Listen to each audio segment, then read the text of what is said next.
Her parents sold her because of infertility, until a lonely lumberjack with 4 children took her in. She's pretty, but she can't bear children. What good is she, a barren tree? Please, Pa, please, don't. Mabel's voice trembled as her father shoved her forward, making her stumble into the dusty center of the market square. Men laughed, women whispered, children watched, wide-eyed from behind apron skirts. The spring wind carried the stench of manure and smoke, but nothing stung more than the shame in Mabel's chest. Her father, once a respected cattle broker, now a bitter man chasing debt, turned to the crowd. "Half the price of a steer, folks. She can cook, sew, and keep quiet. Anyone with enough coin can take her home tonight." Mabel's cheeks burned, not just from the sun, but from memories of her wedding dress being torn from her, of being dragged out of her husband's house like a thief. She had spent 2 years trying to conceive, praying nightly, swallowing every bitter herb the midwife gave her. Nothing. And then, just like that, her husband took another wife. A younger girl, loud and cunning, who kissed her mother-in-law's hand and declared she'd bear 5 sons, if the Lord allowed. Mabel wasn't even allowed to stay until sunset. They threw her out, the same day the new girl arrived. Now here she stood, dust on her hem, bruises on her pride, and nowhere to go. "Anyone?" her father barked. "She's 22, still has her teeth, just faulty inside." There was a silence, long and ugly. Then the crowd parted. Footsteps. Heavy, slow, purposeful. A man stepped forward, tall and broad-shouldered, his shirt stained with sap and sawdust.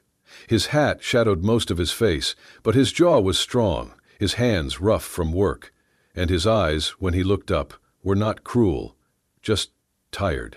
Silas didn't speak. He reached into the folds of his coat and pulled out a leather pouch. The coins clinked as they hit the table. No bartering, no question, just enough to silence the jeers. Mabel's father raised an eyebrow. "You sure she don't come with the refund?" Silas looked at Mabel for one long moment, then turned back to her father. "She won't be judged anymore." That was all he said. Then he turned and walked away, without glancing to see if she followed. Mabel stood frozen, hands trembling. Was this really better? Was this mercy, or just another prison? The crowd was already losing interest, drifting away. Her father gave her a shove. "Go on then. You're his now." She picked up her satchel, barely anything in it but a pair of old shoes and a locket with her mother's face inside, and followed the man into the dust. Silas had a mule-drawn cart tied outside the blacksmith's. He didn't help her up, just waited. When she finally climbed in, he handed her a canteen. Long ride. She drank. The water tasted of tin and silence. They traveled in near quiet. The prairie stretching on either side, fields of dry grass, fences leaning like old men, and sky that went on forever. Mabel glanced sideways at him more than once. His face was weathered but not old, maybe 30, maybe younger. There was no wedding ring on his hand, just a nick on the knuckle and a splinter stuck in his thumb. "Why?" she finally whispered. "Why'd you take me?" He didn't look at her. "4 kids," he said flatly. "No mother, no time to find one the polite way." Mabel's breath caught. "So, I'm a governess?" "No, just someone not cruel. That's enough." The cart rocked as they crossed a creek bed. Her heart beat in her ears. That night they arrived at a cabin nestled in a grove of pine and cottonwood. The front porch sagged. A wagon wheel leaned against the barn. Chickens scattered as they pulled in. 4 children peeked from behind a curtain, 3 boys, 1 girl, all with red cheeks and wide, suspicious eyes. "This is Ms. Mabel," Silas told them. "She'll be staying." The youngest boy, barely 3, toddled over and wrapped his arms around Silas's leg. Silas picked him up with one hand and opened the door with the other. "Room upstairs," he said to Mabel. "Warm water's in the bucket." She climbed the stairs, her legs shaking. The bed was small but clean. A single window overlooked the field. She sat on the edge and wept, soft and without sound. She had not chosen this. But for the first time in weeks, no one asked her why she was broken, and no one demanded she be anything else. Silas's cabin stood quiet at the edge of the pine woods, like it had always been there, grown from bark and time. The roof was patched with tarred hides, the porch creaked under every step, and there was no front door, only a blanket nailed over the frame to keep the wind out. Inside, the air smelled of pine resin, old bread, and children's socks. The 4 little ones weren't saints. They were wild like pups, quick to scatter, slow to trust. The oldest boy, Josiah, tested Mabel with narrowed eyes. The second, Eli, was louder, always hungry. The girl, Hannah, clung to her father's pant leg like a burr, and the youngest, Benji, could not say her name yet, but followed her shadow like it was safer than his own. Mabel started slowly. She boiled water on the wood stove, burned the first pot of beans, and cried when the bread didn't rise. She stitched socks with fingers that hadn't held a needle in weeks. She did not speak much. Her voice was too fragile still. One afternoon, while trying to lift a pot of stew, she slipped and sent the whole thing crashing to the floor. The sound startled the hens outside. The children froze. Mabel stared at the mess in horror, sure that a slap or scream would follow. But Silas only walked over, squatted down, picked up the pot and said, "It's only stew." That was all. No anger, no disappointment. That night she sat outside on the porch, trying not to cry again. She failed. Later she tucked the children in. Her hands shook a little as she pulled the quilt over Benji's chest. He coughed. Hannah whimpered and clung to her again. She tried humming an old lullaby, her voice unsure, trembling like the wick of a dying candle. And then a storm came. The wind howled, trees leaned, and the girl, Hannah, burned up with fever. Silas, who could swing an axe with one hand, stared helplessly at the child, unsure what to do. Mabel moved fast. She boiled willow bark, crushed mint leaves, bathed the girl's forehead in cool cloths, murmuring gently through the night. Her hands never stopped moving, not once. She did not sleep. When dawn broke, the girl's fever had broken too. Hannah opened her eyes and mumbled something about pancakes. Silas stood in the doorway, arms folded, saying nothing, but his jaw slackened, his shoulders dropped. He looked at Mabel like she had done something holy. Mabel, bleary-eyed and too tired to smile, only nodded. That morning, after she got the children dressed, she came downstairs and saw a kettle on the stove. Steam curled from the spout. A mug waited beside it, and on the table lay a small note in stiff, uneven handwriting. "Thank you," she smiled again. No name, no signature, but Mabel felt her throat tighten. She sat on the worn bench, holding the mug in both hands. The tea was strong and bitter with pine, but it warmed her chest. She looked toward the woods beyond the window. Something was changing. Not fast, not loud, but real. She had been tossed away, like broken furniture, sold like livestock, measured by a womb that refused to bloom. But here, in this lopsided cabin with no front door, someone saw her hands, her effort, her care, not her failure. That afternoon, Benji toddled up, lifted his arms and said one word clear as sunrise. "Mabel." And for the first time in weeks, she smiled back, not because she had to, but because she wanted to. Spring crept slowly into the pines, softening the frostbite that had gripped the land. Mabel no longer cried at night. Her fingers grew steady again, her voice firmer. She started teaching the children letters using charcoal on worn planks, helped them learn their names and hum simple songs. She showed Hannah how to tie a ribbon in her hair and stitched matching scarves from old feed sacks for each of them. They called her Miss May. She never corrected them. But even as the days warmed, fear remained under her ribs like a bruise not yet healed. One afternoon, Silas asked if she could ride with him into town to pick up salt and tin nails. He said nothing more, just tossed her the reins like she belonged. At the general store, Mabel stepped out while Silas waited in line for supplies. The air was thick with gossip as usual. And then a voice, sharp and cruel, cut through the clatter. "Well, if it ain't the barren ghost herself." Mabel turned slowly. Her mother-in-law stood in front of the dry goods stand, fanning herself with a folded newspaper. Next to her was the new wife, young, smug, wearing lace gloves and touching her belly in a gesture too practiced. "That's her?" the girl asked, loud enough for half the market to hear. "Yes," the older woman sneered. "Pretty but cursed. Could not give us even a squalling pup." "I will," the girl said, chin high. "A big healthy boy. And he will carry the family name, not like her, useless as a cracked jar." Mabel's hands balled into fists at her sides. She did not speak. Her throat was thick with everything she would not give them. The tears, the pain, the shame. She turned to walk away. Then a hand touched her shoulder. Silas. He had stepped out from the shade of the store, dirt still clinging to his boots, eyes like storm clouds. He looked at the two women without blinking, then turned to Mabel, his voice even and low. "She is the only one who can get my daughter to sleep," he said. "The only one who taught Benji not to throw stones. The only one who makes our house feel like it has a roof." Neither woman responded. They just stared. Then Silas led Mabel away, no more words wasted.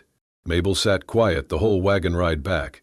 That night, when the children were asleep, she made a little wreath from the wild asters that bloomed near the well. She did not know why. She just needed to make something soft with her own hands again. Weeks passed. Then the whispers began. The new wife, so proud and fertile, still had no child. Her belly stayed flat. Her voice grew sharper. She refused to go to church. Whispers turned to rumors. She had taken up with a mail writer from the post station. Desperation drove her to a dangerous plan. Fake a pregnancy by any means. But truth has a smell, and it clings. Her husband found out. The news spread like fire. He kicked her out, tore down the nursery curtains, cursed the lies. He aged a decade in days. Then, one morning, Mabel was in town buying flour when he appeared, her ex-husband. He looked worn and wrinkled, hat crushed in his hands, shame on every line of his face. "Mabel," he said, soft and broken, "I was wrong. I see it now. You are the only woman who ever truly cared for me. The only one who—" She raised her hand. "I remember the day you let your mother spit on me. The day you threw me out like a spoiled meal because my body could not do what yours could not either." "Huh!" He swallowed, eyes darting. "I was a fool." Mabel stepped forward, voice steady. "I have 4 children who hug me when I wake up. I have a man who never asks what I cannot give, only what I want to share. My house is full of warmth, of laughter, of peace." She paused. "And I would rather sweep ashes for Silas than sit in your parlor like a porcelain trophy." He opened his mouth but said nothing. She turned and walked away. From across the street, Silas stood holding a sack of rice. He had seen it all, heard it all. His face held no pride, only something deeper. Gratitude and love, not born of pity, but of choice. Chosen not once, but every day. The sky was streaked with ash and orange, a tired dusk settling over the valley when Mabel stepped out to the well. She had forgotten to fetch water for the morning. The children were asleep. The night was quiet. She did not notice the man at first, Jed, the trapper from down the ridge, half drunk as usual, leaning on the fence post that bordered their property. "Well, look who it is," he slurred. "The pretty little mule Silas dragged home from the market. Thought you were barren, but heard you been raisin' kids just fine." Mabel stiffened. "It is late, Jed. You should head home." He chuckled. "Just wanted a look. Silas keeps you locked up tighter than a coin purse." She turned to leave, but he moved fast, too fast. His hand closed around her wrist, rough, unwashed, the grip tighter than necessary. "Come on now," he breathed, reeking of sweat and whiskey. "You owe us all a little smile after all that gossip." Before she could scream, before she could wrench free, a shadow moved like thunder from the barn. Silas. He was there in an instant, no words, no warning. One punch, clean, fast, straight to Jed's jaw. The man crumpled like wet canvas to the dirt.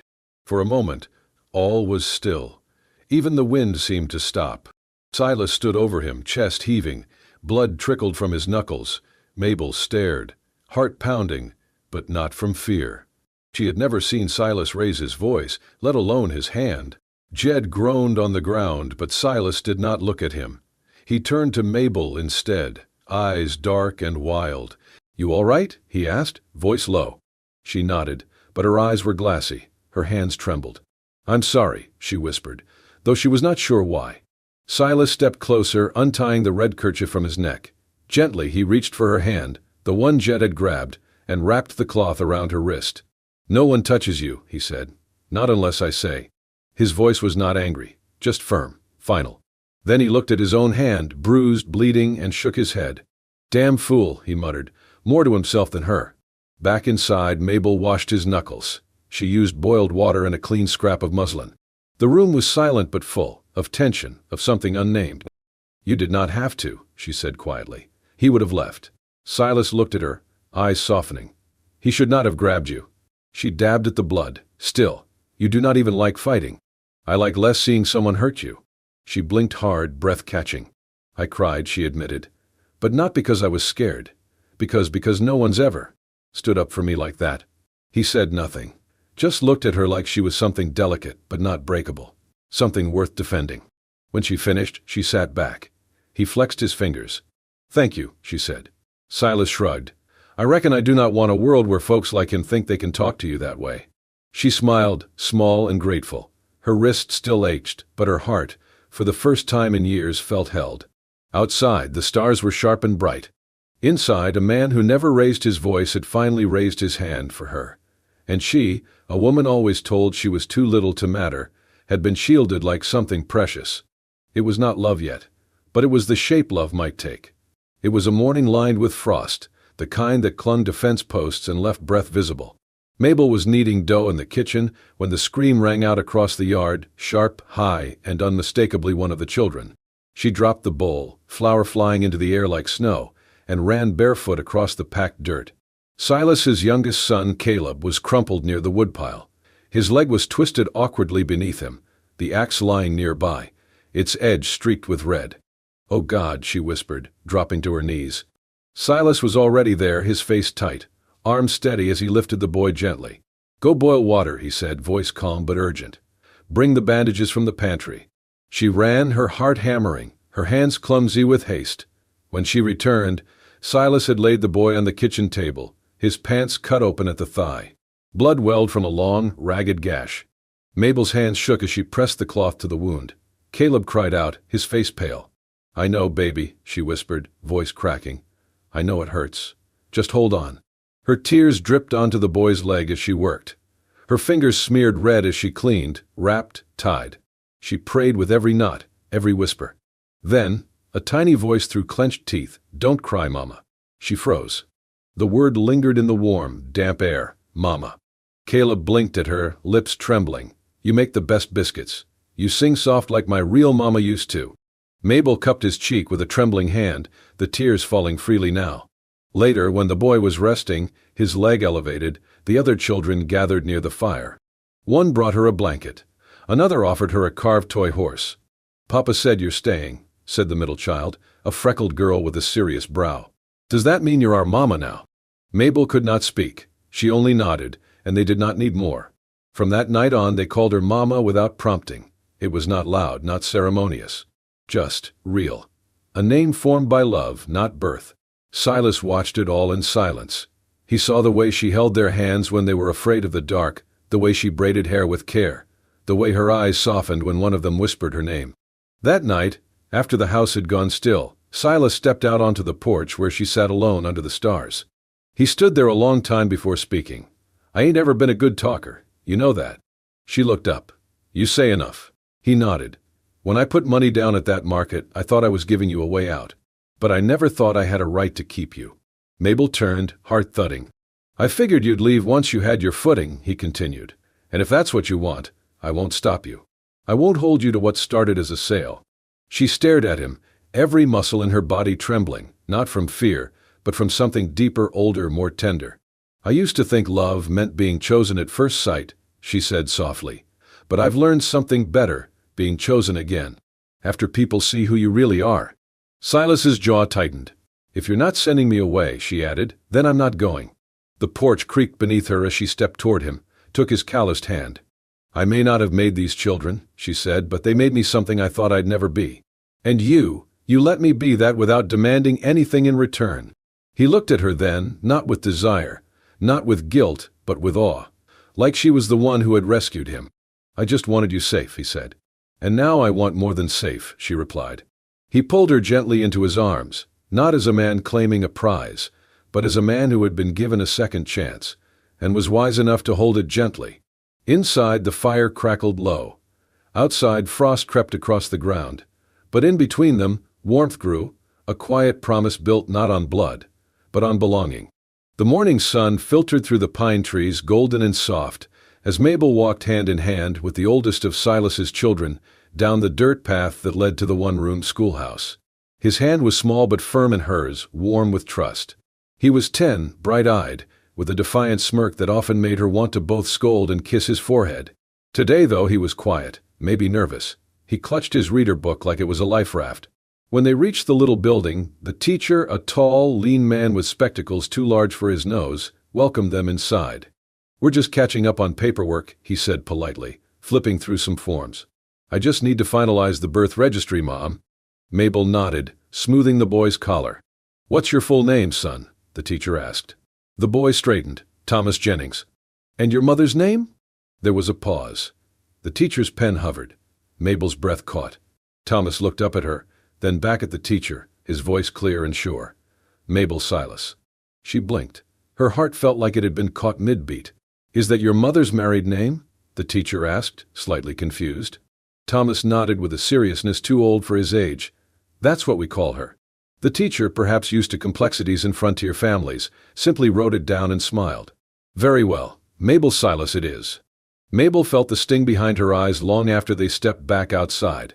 She had worn many names in her life. Mabel Barnes, daughter of a man who sold her. Mabel Jennings, wife to a man who rejected her womb before her heart. Mabel Nothing, whispered behind her back in the market. But this name had not been given by law or man.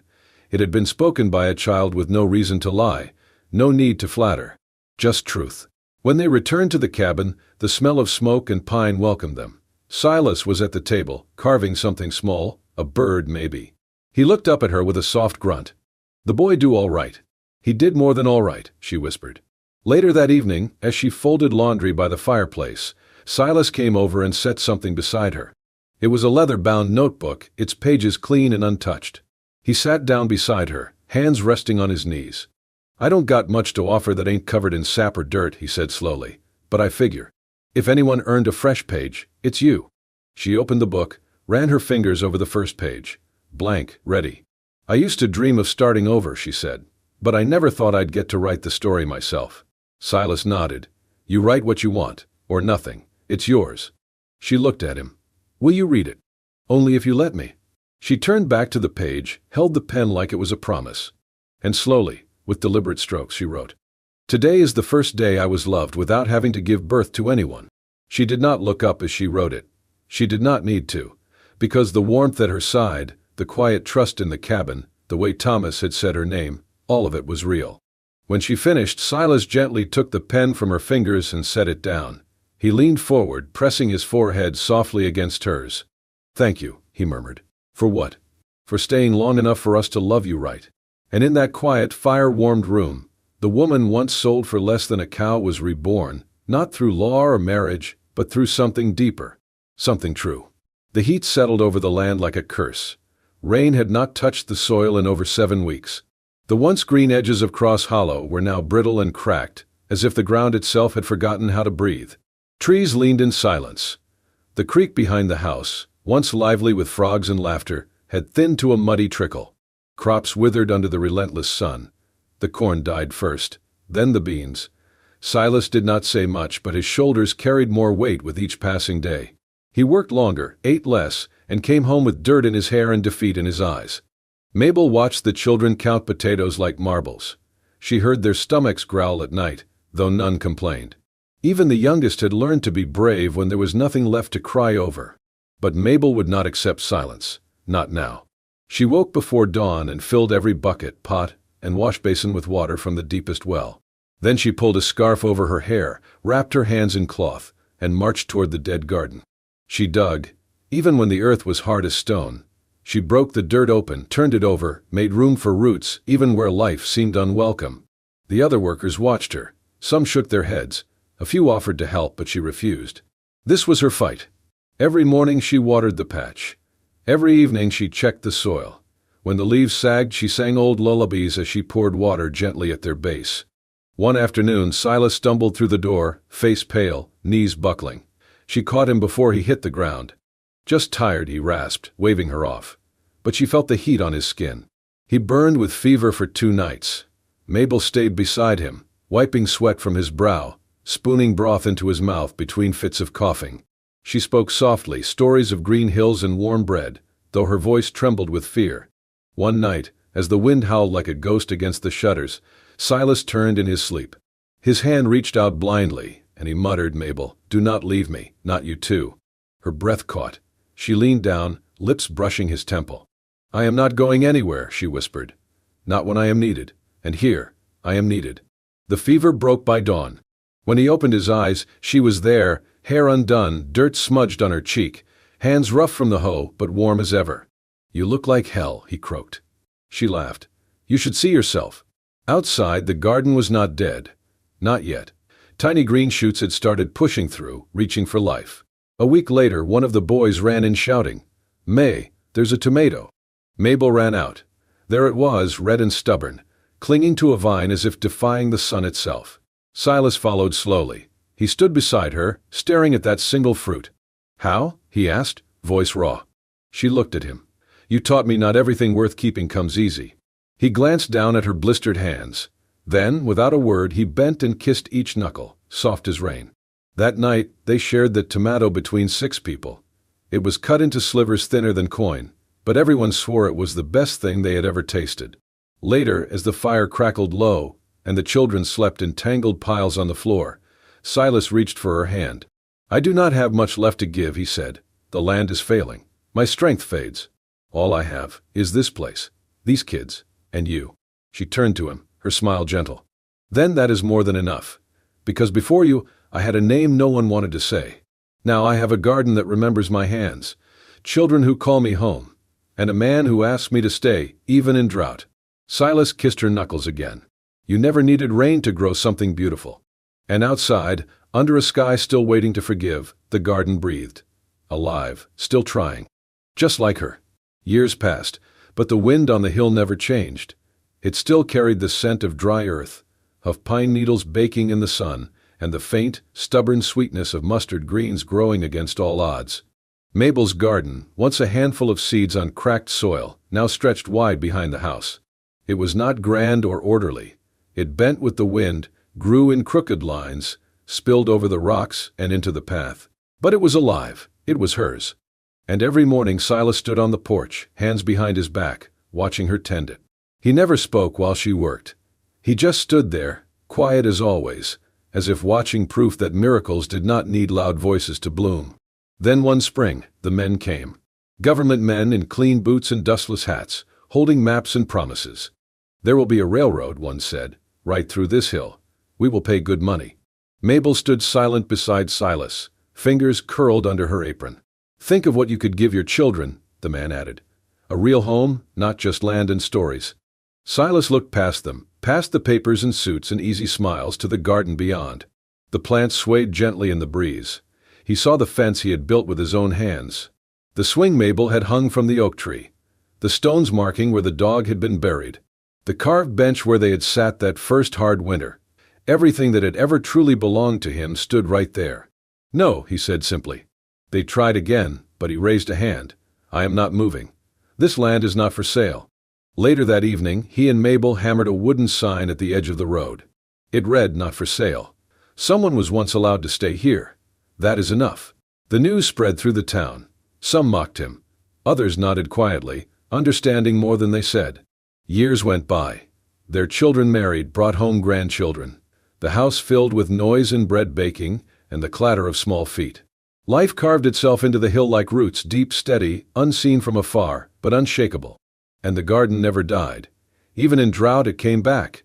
Not just mustard greens anymore, but beans, corn, onions, sunflowers tall enough to hide behind. One crisp fall afternoon, a grandson asked Silas, "Grandpa, why do you never call it just Mabel's garden?" Silas walked the boy to the gate and pointed to the archway above it. There, carved carefully into the wood, were the words, "She did not bear my blood, but she gave birth to the rest of my life." The boy blinked. "You mean she gave you a new start?" Silas smiled. "She gave me everything. When Mabel passed, they buried her at the foot of the garden, under the same tree where she had once hung wind chimes. On the stone, Silas etched one line by hand. Here grew everything she was never given, and all that she gave anyway. He sat beside that grave every morning, until one day he did not come out. They buried him beside her, beneath the whispering tree. The garden never stopped growing. And long after the railroad curved around the hill, long after the suits forgot why they came, travelers would still pass the old fence and read the sign, 'Not for sale.' Because sometimes a place remembers those who refuse to leave. Sometimes dry hills bloom for the ones who chose love when no one else did. If this story touched something quiet and true inside your heart, the way Mabel's garden bloomed where no one believed it could, then you are in the right place. At Wild West Love Stories, we bring you more than just romance. We bring you grit, sacrifice, and the kind of love that rises from dust and stays through drought. Stories like Mabel and Silas's remind us that even the most forgotten hills can hold the deepest roots.